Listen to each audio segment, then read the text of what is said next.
এখন দেখতে পাচ্ছেন আমরা এখন কুয়ে আছি, কুয়েতে পানি খাবার যাব। সেটা মাটি থেকে একাই পানি উঠে আছে না।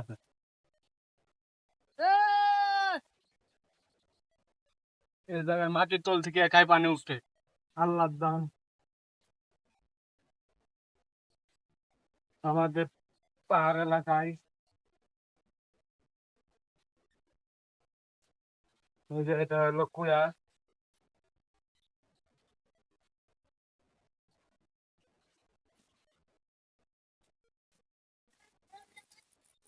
এই যে কুয়া, এখন আমরা এই যে কুয়াতে পানি খাবো, সেটা মাটির তল থেকে একাই পানি উঠে, পানিটা পরিষ্কার দেখতেছেন। এখন এই জায়গায় এসে পানি খাবো।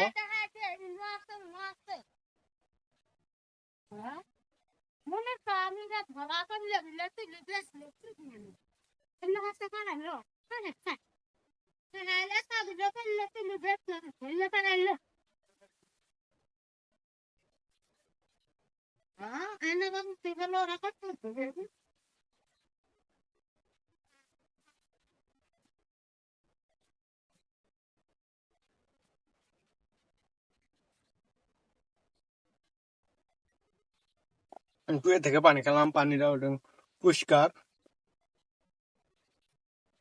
হ্যাঁ,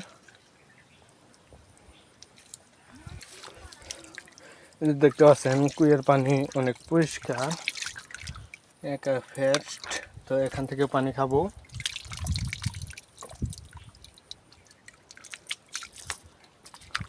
মাটির তল থেকে পানি উঠতে আছে, পানি অনেক ঠান্ডা।